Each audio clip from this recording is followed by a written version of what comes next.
Okay. I think we made it. Just one moment. So, Steve, if you want to get ready to mute the YouTube, here we are. All right. Welcome, everybody. Thank you so much for joining us today. My name is Courtney, and I'm the host of EMTV, a channel where we're raising awareness about our responsibility to take care of the earth. Would you type a little hello in the chat, and please tell us where you're joining from today. That's always fun. And today I'm really excited to invite Steve Kim, who is an author and the director of the Earth Citizen organization. He's most recently co-authored a book with Ilchi Lee called The Art of Coexistence, How You and I Can Save the World. So that's expected to be released this April 2023. So I'm personally very excited to read it and honored to welcome Steve Kim to EMTV. So welcome, Steve. Hi, thank you for inviting. Thank you for being here. So let's jump right in. I'd love to hear a little bit from you. What is the book about? The book is, as the title suggests, it's about coexistence and the meaning of coexistence, how one of the close the understanding about coexistence, we may think about symbiosis. It's very close, but actually what we mean by coexistence through this book is much broader than that, not only in biological sense, but in all type of relationship with each other, or between businesses, organizations, nations, and between us and other life forms, and between us and nature. So it's including everything, all beings on this planet. There are all different levels of relationship, but the bottom, the foundation for this relationship is the same, the harmonious, balanced, being together, coexistence. So that's the key idea of this book. And so it explains the meaning of the coexistence, and also how we build the foundation of coexistence from within. So it talks about the essential conditions of human nature that makes coexistence not only possible, but almost inevitable. So I think that's good news. If you have some qualities or conditions in our nature, more precisely in our brain, that makes coexistence possible and inevitable, I think that's really hope. That's really good news. So the book talks about that also, and then the application of coexistence on multiple levels of our life, from personal to all the way to the whole nation, including the welfare system or educational system, all of those things.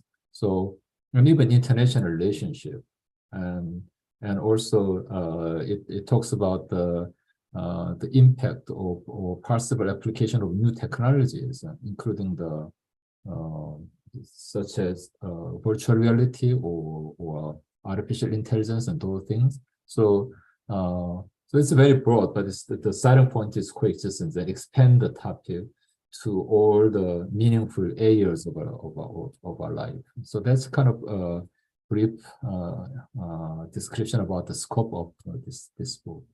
Okay. So when we hear the word, coexist, that was kind of a term that was being used a lot, a few years ago. But it sounds like when you're using the word coexistence, you're really meaning not just within people, but actually within everything. Sure. Right. Like all living things, nature, that kind of all fits into that. We need to coexist with everything, everyone.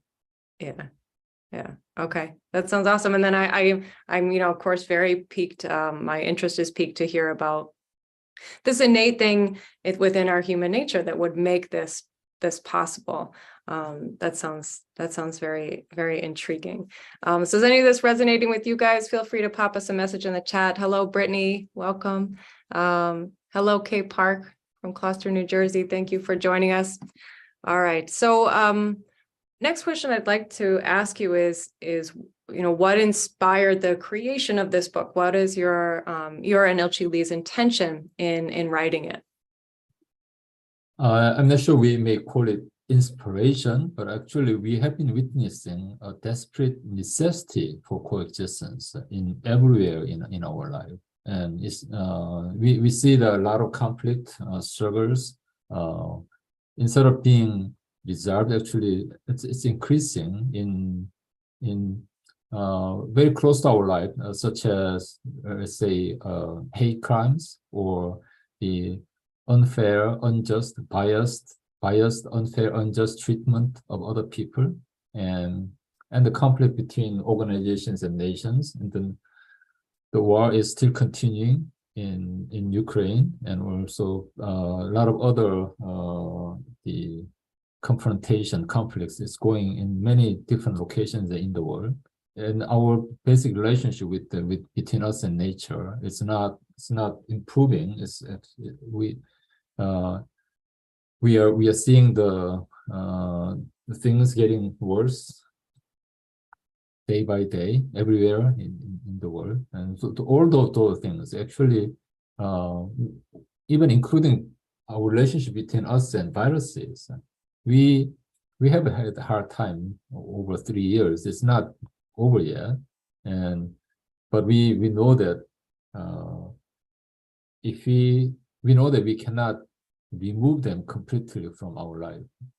If we try too hard, maybe we may kill ourselves. So still, there's also necessity for coexistence, learning to live with what's already there. So all of those things shows the very urgent necessity to acknowledge and adopt coexistence into our life. So that is the most important motivation. We have to do something to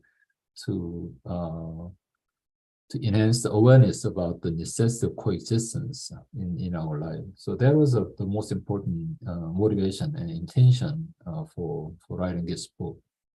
Great. So it's kind of about what we can do to start to move things in a more positive direction than what we're seeing. Right. Yeah. Yeah. Well, I'd love to hear a little bit more about that. If you can share, because we're all about, earth management. How can people practice coexistence or earth management in their daily lives? When we say earth management, I think there was, I'm not sure when exactly that was, but I remember discussing the earth management through some video with EMTB, the meaning of the earth management from the perspective of eco. And so one thing that I mentioned during the time was when we say earth management, because we have our own preconception about the meaning of management from the business perspective. So we can easily associate the earth management with the globalization, expanding the market and the dominance of one or a few big corporations reaching out the entire market in the world. And those kind of things can be easily associated with earth management. And also other thing is big matters such as infrastructure or international agreement and those kind of things. So when we see the earth management from that perspective, we may think there aren't much that we can do. But actually, these days, individuals' influence, individual personal choice really matters for the earth management. And because we, these days, through the power of the social media and also through by using the technology effectively, we can reach out to thousands and millions of people, and then we can connect with each other.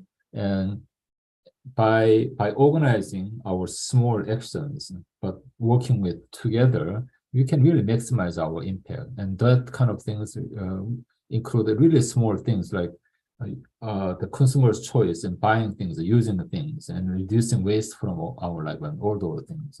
And so I will maybe we can talk more about those things, the small things that we can do. But mostly for anyone interested in coexistence or sustainability or earth management, I usually recommend three things. Don't waste, be kind, and be healthy naturally. Those are three things that I usually mention. And in one of the interview with EMTB, I demonstrate how I personally how I'm practicing that by showing one small food container and then small. It's still on my desk now. It's still there. The teacup, the measuring cup, and using just one cup for all the purposes. And that, so still, I think those are the most. Other practices may be limited by their cultures or their natural environment, their environmental conditions, those things. But these three things: reduce waste, don't waste, be kind, be healthy naturally. These are, I believe, it's a very universal, applicable everywhere for anybody. And if I add a few more things to that, it will be connect and collaborate. That's, I think, we can practice these small things on our personal level, but if we connect, if we collaborate, if we communicate with other people, that's how I think we can really maximize our impact. So those are the things that I would recommend to anybody. Yeah. So if you guys didn't catch those videos, I'll pop a link in the description below so you guys can rewatch those. They were really, really useful and really, really simple. And for me, it really comes back to having the mindset of those little things that I do actually make a difference. Because as you mentioned, we can kind of get very overwhelmed if we're just thinking about the government needs to change and the school system needs to change and I'm not involved in any of those. What can I do? But there are actually simple things we can do at our house that are in a small way contributing to earth management, and in that way contributing to, I think, coexisting too.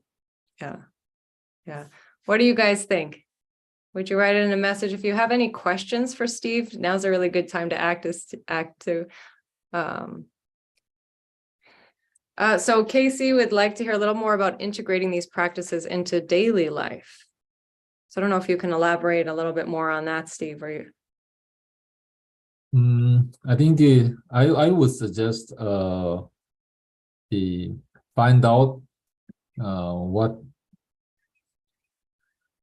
how many things you have in your space and finding out what you can, if you're not using them fully, then maybe you can find some other ways to help them to realize their value by donating or by giving as a gift to other people, and also small things that you can do to improve your natural health. For being healthy naturally, what I mean by naturally is not depending on high-tech, high-cost healthcare system. It's good to have that kind of system in this country, and actually, US has. I mean, we are lucky to live here because has a very advanced, sophisticated healthcare system, and having that kind of system in the back as a backup, that's great. But resilience, or we learned that through the pandemic experience, how important that is, being resilient and being able to recover and manage our health on our own. That's very important. The strength that we have to have or we have to develop. So for that, simple things. Everybody breathe, but it's such a simple thing that we do every day. Breathing can be a really powerful practice to improve our health if you do it a little more mindfully. And also walking. Also, we move our body. Walking is most natural physical activity that we do. Unless you don't have wings and fly, you will walk. Even if you go to your car, you have to walk anyway. So even while you're walking, being more mindful and then feeling the ground and feeling your feet and focus on your core, those kind of things will engage a lot of systems in our body and brain and work together and will enhance the function. So, or moving your intestine a little bit. It doesn't need to be really heavy exercise, but moving your intestine in and out like 100 to or several hundred times, a couple of times a day, maybe several hundred times in the morning, and repeat it one more time in the evening. Those kind of things that you can do easily, those are the simple exercise that I would recommend to everybody to be healthy naturally. And those are the simple things that you can do. And other, if I recommend mental exercise, for example, in association with the book Coexistence, the associated company is now developing a new product. One of them is it's mentioned in the book using the special kind of plant. The company is making into a candy. That is one of the many products that it will make. So they call the candy Coexistence or Gongsen in Korean, candy. And I'm not sure you have tasted that, but one of the unique the unique characteristics, uniqueness of the candy is the bitterness and sweetness. Bitterness in sweetness, and that's there might be there are other health benefits of consuming the candy, but I wanted to emphasize the importance of the catching the moment of the tasting it itself. And the reason why it is important is when you put something into our mouth, and then we sense the two different tastes, bitterness and sweetness, then automatically our mind react to that. Oh, I like this, I don't like this. And that kind of judgmental reaction can happen in a fraction of a second, and we take it for granted, and we apply the same mindset to everything that we have and every encounter with people, things, and experience in our life. And that kind of judgmental mind, for example, when you look into, I talked about this in one of recently. I'm traveling to visiting different cities to talk about the book and also the idea, the principle of coexistence. And when I talk about the taste, I usually mention this. To the same mindset, when we look into, for example, when you look into mirror and how many reactive judgment make, just in a first glance. And for example, I like my left eye, but don't like the right eye quite as much, and that kind of things.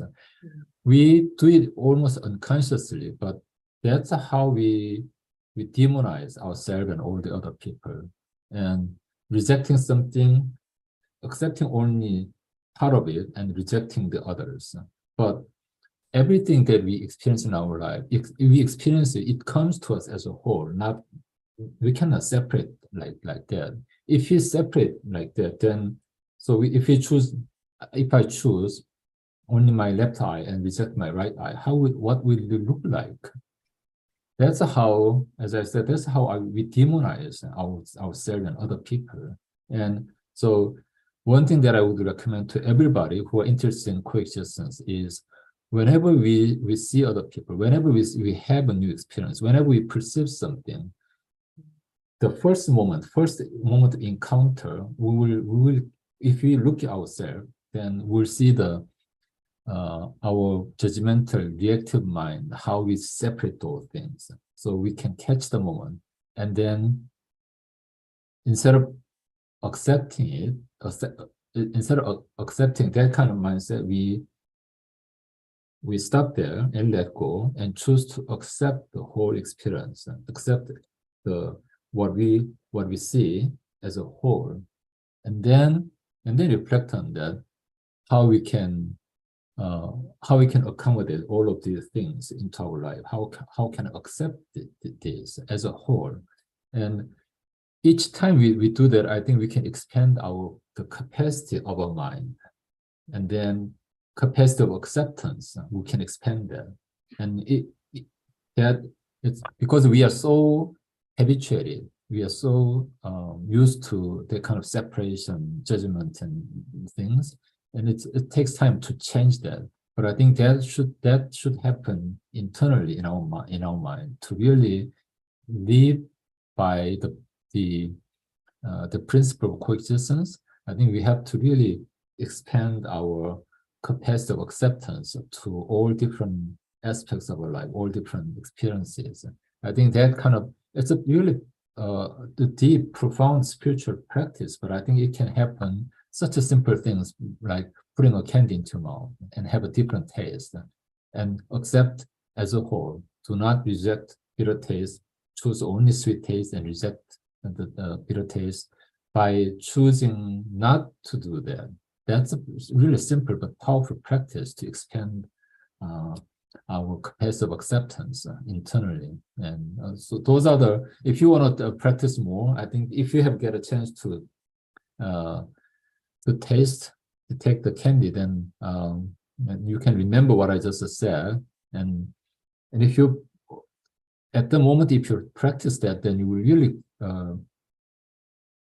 really pick that idea. And then because it's that experience is so strong, I think it's easy to remember. And after that, I would recommend use the memory as a trigger for practicing coexistence mindset. So whenever you see some conflict and struggle in our life, remember the taste to turn on the coexistence mindset. Apply that mindset to your experience.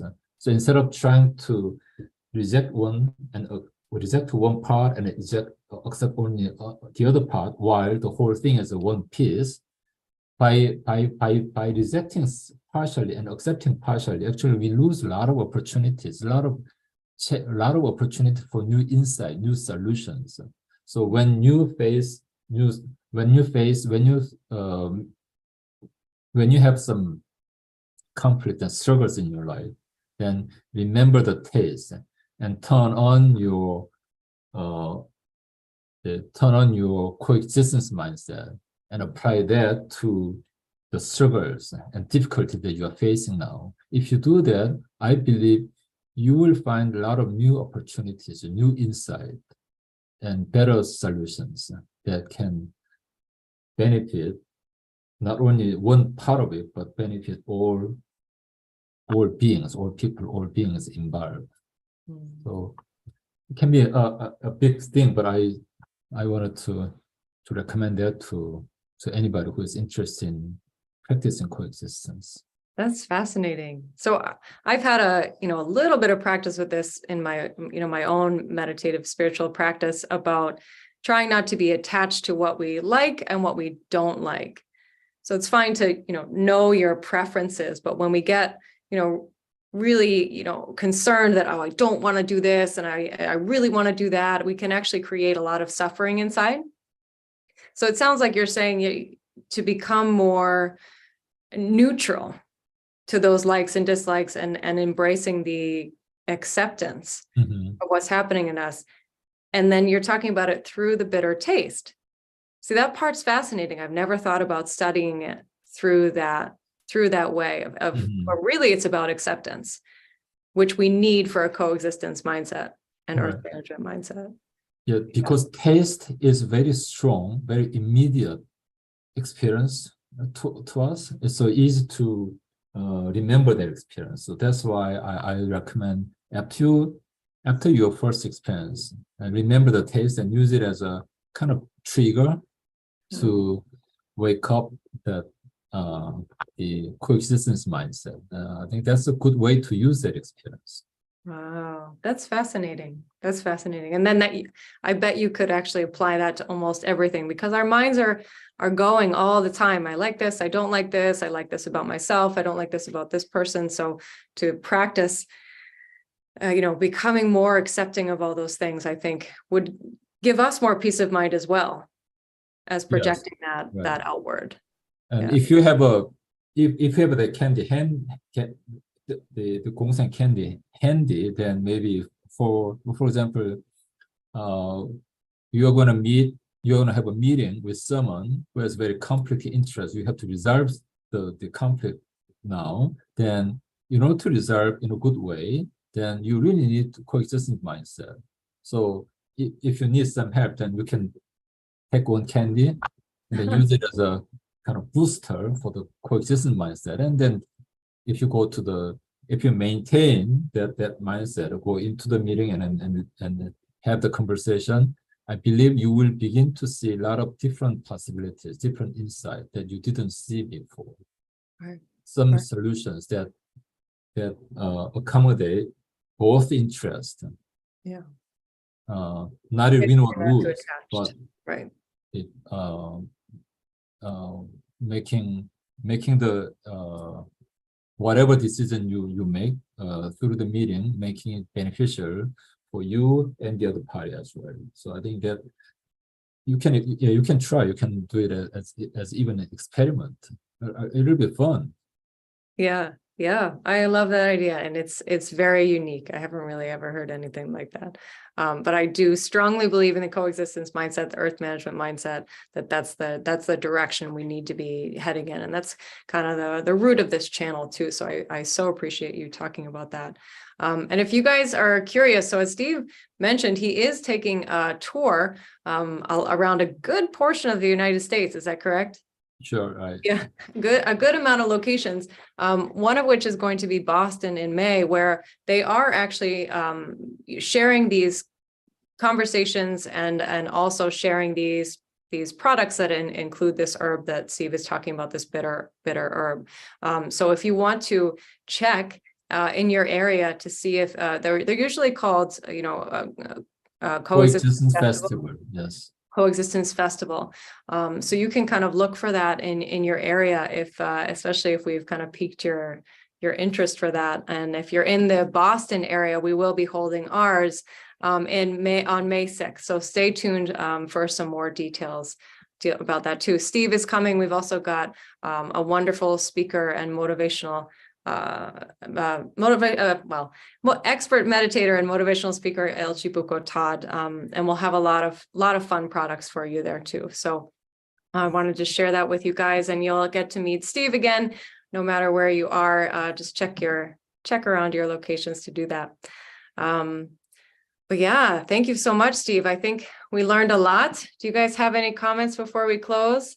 Oh, Christine is saying, I cannot see how to get my 2-bedroom condo filled with possessions to a lower amount when the gap is that big. How do I not get discouraged and give up?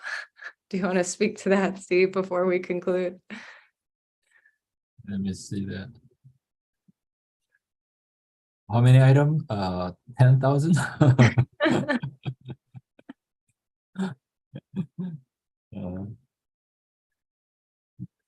You instead of both ways. For some people, gradual process will work better. For some people, drastic action may work better. And for me, actually, drastic action is easier instead of making it gradual. But maybe I would recommend choose something that you are not using, but somehow you attach it to. And think about how that item can benefit, how you can help the item serve better. It's kind of empathy. You feel, you can ask yourself how this item in my possession would feel if it's not being used, not recognized, not realizing its value, just staying in a corner in my space without being recognized, without being respected for its use by people. And so if you do that, then I think you will feel sorry. Then you can ask, how can I help this thing serve the world, serve people better? than in my just being in my possession. And then you may come up with some idea. And I think starting with not just anything, but something that you are not using, but you are attached to. Something that you are not using, but usable, and something that you are attached to. I think that's a good item to practice for to start with. So I think that if you're doing that with the one thing and then get the idea, then you can slowly expand to your practice to a lot of other things. Well, it sounds like Christine found that exact thing. She said her wedding bouquet. I met That's wedding great. from a while ago, Christine. That's what I'm guessing. But that really is beautiful. And actually, it reminds me. So please do watch those videos that we posted earlier with Steve Kim in them, because that video it relates to the item "Be Kind." And it really helped me shift my mind to just remember to treat everything with kindness. It's kind of the same with people. Of course, we want to treat people with kindness, but why wouldn't we treat our things with kindness too? They're going to last longer. We're going to appreciate them, and that affects the way we experience our life. So Christine also says her china, very attached. Good. So you know a good place to start, Christine. All right. Well, thank you so much for being here, Steve. I really appreciate your time, your wisdom. Thank you guys all for chiming in and for being here and for watching. We appreciate you all. Please do like, subscribe to this video so more people can find us. And then, of course, remember to keep checking in your local area for those coexistence festivals. There's one thing that I want to show. This is. Oh, that's perfect. Yeah, this it's not just images, it's a real book. It's official shipment will come later, but I got a few copies. First printed one, so I just wanted to let everybody know that the books are coming. It will be currently it's available for only for pre-order in Amazon.com, but I think they will start shipping soon, maybe the last week of March or early April. I think it'll come earlier than scheduled. Originally, it was the shipping will start in April, but I think I heard the publisher told me that they can start shipping sooner. So yeah, so exciting. Thank you for reminding me. Yes, there's a link to pre-order the book, The Art of Coexistence, also in the description of this video. So make sure you grab your coffee and it'll be hot off the press by the time you get it. All right. Well, thank you so much, everybody. Thank you, Steve. And I'll see you guys next time. Bye for now. thank you, everybody. Bye.